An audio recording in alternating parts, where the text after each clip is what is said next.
Shri Dasarathi film society సహకారంతో doctor as రావు విజ్ఞాన వేదిక వారు ఈ చిత్రాన్ని నిర్మించారు. దాదాపు గంట పాటు ఉండేటువంటి చిత్రం.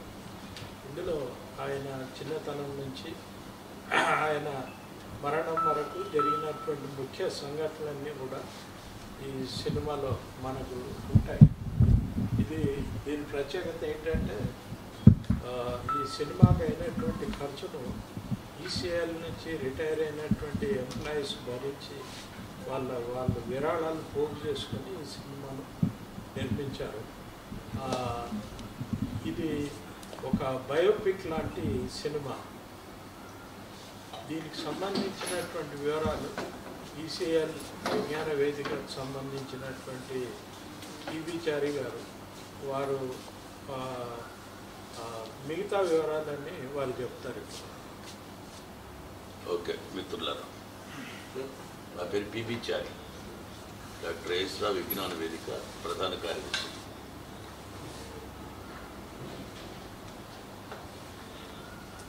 ఇది మాకు మొట్టమొదటి నుంచి డాక్టర్ ఏఎస్ రావు విజ్ఞాన వేదిక పేరు మీద చాలా కార్యక్రమాలు, అంటే ముఖ్యంగా ఆయన సైంటిఫిక్ టెంపర్,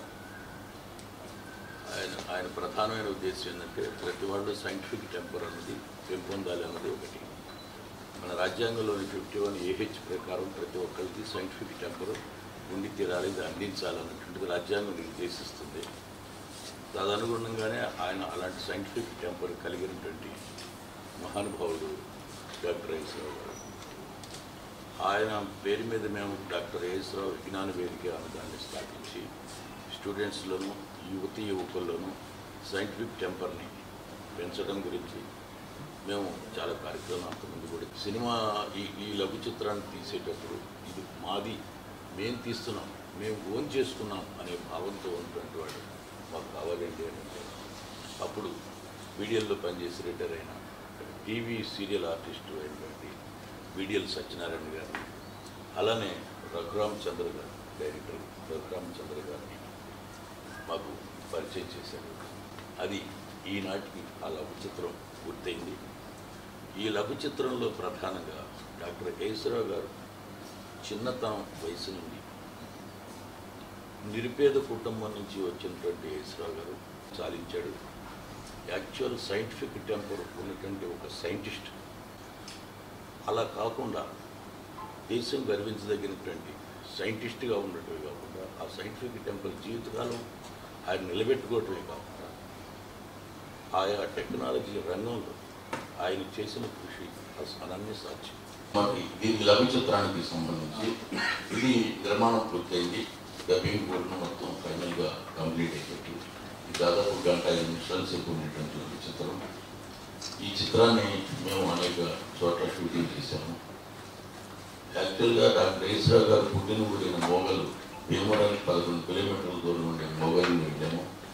అక్కడ ఆనాటి పెంకుటిండ్లు అవన్నీ ఉన్నాయి. ఆయన పక్కన ఉన్న పాలకోడీలు అనేటువంటి విలేజ్లో high school upper primary 7th class వరకు అక్కడ చదువుకున్నారు. అక్కడ షూట్ చేశాము. భీమవరంలో షూట్ చేశాము. అలానే సుందర విజ్ఞాన కేంద్రంలో షూట్ చేశాము. అణుపురంలో షూట్ చేశాము. చల్లపల్లిలో ఒక కంపెనీలో ఆ రోజుల్లో ఉన్నటువంటి PCTCలు అవన్నీ ఎక్కువ ఉండేటువంటి కంపెనీ 250 మందితో పనిచేస్తున్న యాక్సిమ్ అని చెప్పేసిన కంపెనీ, ఆ కంపెనీలో షూట్ చేశాము. అలాగా వివిధ రంగాల్లో దానికి సంబంధించిన ఈ లఘు చిత్రానికి సంబంధించి ఎక్కడెక్కడ లొకేషన్స్ బాగుంటాయో అన్నీ సెలెక్ట్ చేసుకొని అక్కడ షూట్ చేయటం. అయితే అన్నిటికన్నా ముఖ్యం ఏంటంటే దీంట్లో 2 ప్రధాన పాత్రధారులు.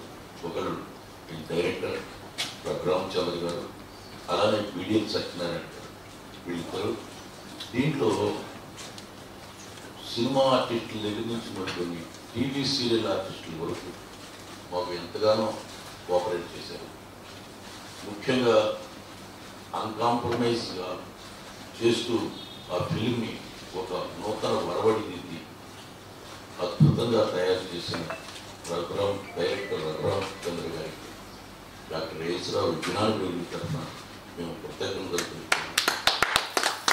అలానే సినిమా ఆర్టిస్టులని టీవీ ఆర్టిస్టులతోటి అత్యంత పరిచయాలు పెట్టుకొని వాళ్ళందరినీ ఆ టైంకి వాళ్ళు వచ్చేటట్లుగా చేయటం, లౌక్యంగా వ్యవహరించడం, అలా చేసినటువంటి వీడియోలు సత్యనారాయణ గారు, డాక్టర్ యేసరావు విజ్ఞాన మీడియా తరఫున కృతజ్ఞతలు తెలియజేస్తూ పండిట్ మదన్ మోహన్ మాలవీయ పాత్ర వేసినటువంటి నటులు ఇక్కడే ఉన్నారు.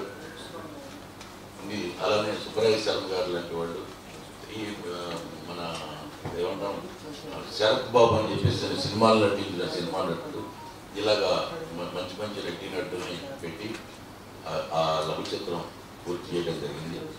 ఇందులో మాకు సహకరించిన సాంకేతిక సిబ్బంది దగ్గర నుంచి నటి నటుల నుంచి అందరికీ కూడా మా డాక్టర్ యేసరావు విజ్ఞాన వేదిక తరఫున అభివందనలు తెలియజేస్తూ దీన్ని రేపు ఈ నెల 30వ తారీఖున డాక్టర్ కేశవరావు నగర్ కమ్యూనిటీ హాల్లో ప్రథమ ప్రదర్శన ఏర్పాటు చేయడం జరుగుతుంది.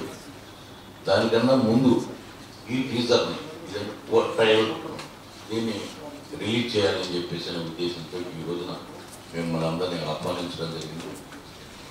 అందులో భాగంగా ఇప్పుడు మీరు టీజర్ను ఒకసారి చూసి దీనికి వైడర్ పబ్లిసిటీ కలిగిస్తారని, తద్వారా కారణం ఏంటంటే యేసరావు గారు పాత తరానికి సుపరిచితుడు, ఈ కొత్త తరానికి ఆయన తెలియదు. కానీ ఆయన సాధించిన అనేక ఘన విజయాలు కొత్త యువతరానికి స్ఫూర్తిదాయకమైనటువంటి అన్న ఉద్దేశంతోనూ దాంట్లో లేకపోతే, అలానే ఈ చిత్రాన్ని మేము కాలేజెస్లోనూ హై స్కూల్స్లోనూ డిఫరెంట్ యువతీ యువకులు ఉన్నటువంటి ప్రదేశాల్లో వీటిని ప్రదర్శించి తద్వారా వాళ్ళు స్ఫూర్తి పొందే విధంగా చేయాలనేటువంటి ఉద్దేశం ఉంటుంది. ఇవన్నీ మొట్టమొదటిసారి ప్రథమంగా 30వ తారీఖు నాడు ప్రదర్శన అనంతరం ఇది యూట్యూబ్లో కూడా దీన్ని అప్లోడ్ చేస్తాం.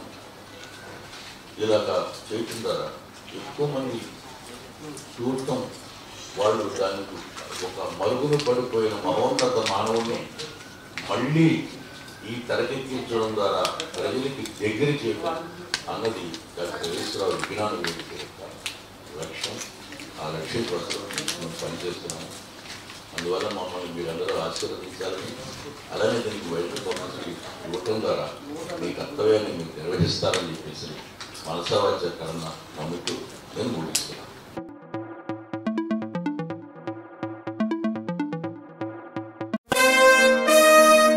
స్వతంత్ర విప్లవ వీరుడై అల్లూరి మీతో అవ్వదురా, సాంబులు వస్తున్నాడు రా. ఒరే సాంబులు, చైనకిచ్చిరా, మాతో అవ్వట్లేదు. సాంకేతిక విప్లవకారుడై ఏఎస్ రావు ఉదయించే సూర్యుడై. భోజనం కావాలా? చదువు కావాలయ్యా, పుస్తకాలు కావాలి. నీ మాటల్లో స్పష్టత, నీ కళ్ళల్లో తేజస్సు చూస్తుంటే భవిష్యత్తులో అద్భుతాలు చేసేట్లుగా ఉన్నావు. తప్పకుండా చదివిస్తాను. నమస్కారం. ఏం నాయనా, వారాలు చేసుకోవడానికి వచ్చానమ్మా. నువ్వు మావాడివేనా? అదేనయ్యా, బ్రాహ్మణ పిల్లాడివేనా అని. ఏమండోయ్, సాంబులు మన కులం వాడే గాని మన శాఖవాడు కాదు కదా. గోత్రం కలవట్లేదు, అయినా మనం ఎందుకు పెట్టాలి గోత్రం కలవనప్పుడు? అతను వెలిగించిన డివిటీ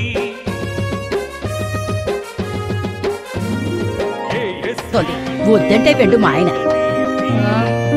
ఈ రోజు మేము పెళ్లి భోజనంకి వెళ్తున్నాం. వంట చేయలేదు, వెళ్ళు. నువ్వు ఒకటి దాపురించావు మాకు.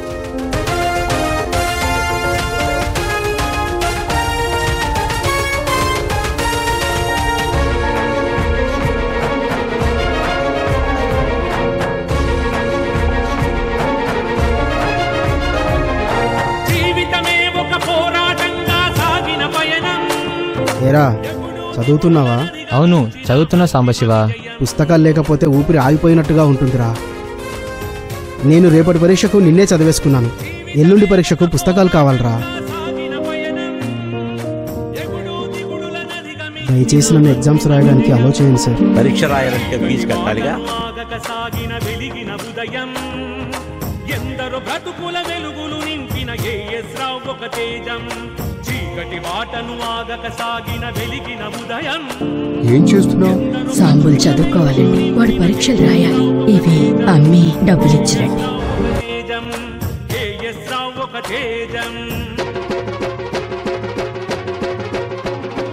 ఏఎస్ రావు అంటే ఒక దివ్య దీప్తి, ఏఎస్ రావు తరతరాలకే నవ్య స్ఫూర్తి. ఏఎస్ రావు అంటే ఒక దివ్య దీప్తి, ఏఎస్ రావు తరతరాలకే నవ్య స్ఫూర్తి.